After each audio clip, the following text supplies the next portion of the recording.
Hello friends, welcome to Easy Learning Economics. I am Dr. Caval. We have covered the classical theories of growth, Rostow's 5 stages of growth, Harood-Domar growth model, Arthur Levy's 2-sector model, Hollis B.Chenery theory, International-Dependency revolution, Neoclassical counter-revolution, market fundamentalism.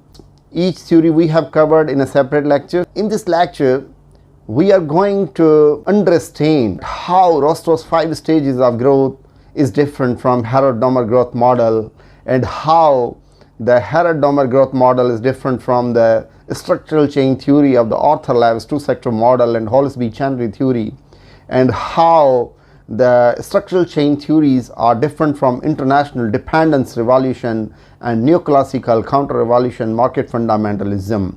If you have not watched these lectures, you should watch these lectures in order to learn the clear understanding about the classical theories of growth. The links are given in the description box. This theory belongs to linear stage growth model. It tells about the different stages of growth. Rostow's 5 stages of growth suggest that a country might be in any of the following stages during growth process. Country might be in traditional society, precondition to takeoff, drive to maturity, age of high mass of consumption. So these are the 5 different stages which have been given by the Rostow's 5 stages of growth, telling that the country might be in any of the following stages during the growth process. In the second part of the linear stage growth model, the Harood-Domar growth model appears, who did criticism over the Rostow's 5 stages of growth. Harood-Domar growth model is the part of the linear stage growth model.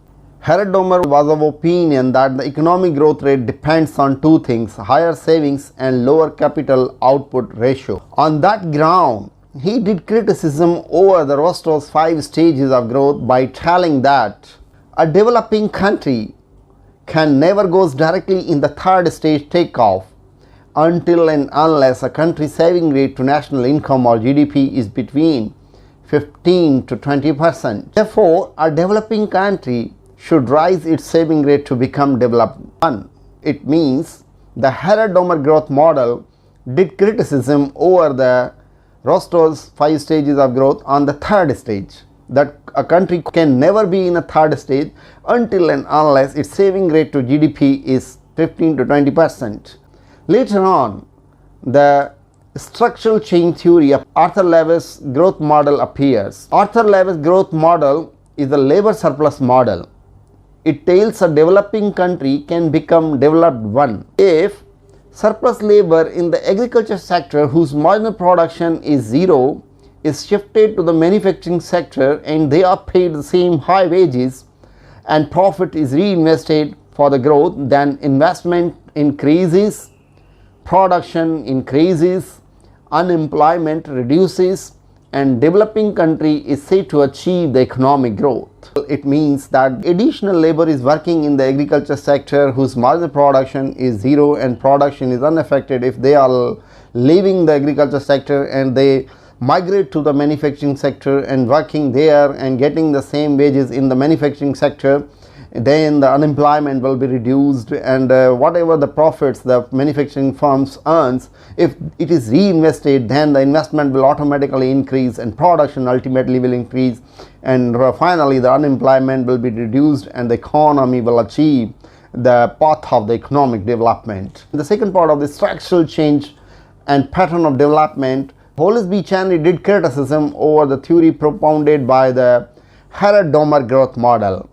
As we learned in the Harood-Domar growth model, that Harood-Domar growth model states that economic growth is directly related with the saving rate and inversely related with the capital output ratio. Hollis B.Chenery told that rise in saving rate and investment are necessary, no doubt, but not sufficient conditions to achieve the economic growth. He added, in addition to capital accumulation and interrelated changes in the economic structure, economic functions like transformation of products and changes in composition of consumer demand and changes in the international trade and government policies are required for the transitions from traditional economic system to modern one. So it means Hollis B.Chenery also agrees with the Harood-Domar model that saving and investments are necessary but not a sufficient condition. So country should make some structural changes in order to achieve a developed country. So later on, International-Dependency theory tells about the growth. According to Neoclassical dependence model, underdeveloped and developing countries rely on the Western economic policies, and developing countries adopt their lifestyle, culture, consumption pattern that don't suit them. It means underdeveloped or developing countries mostly depend upon the developed countries. What they are guided, they follow those rules. The pattern of the consumption lifestyle of the Western economies don't suit the underdeveloped countries because their per capita income is different, their living standard is different, there is a production gap. So how those policies of Western economies can suit the underdeveloped economies? The advanced countries exploit the resources of developing economies for their own interest, and rich economies do little or nothing to pull up the underdeveloped economies. As a result, the rich become richer and poor become poorer.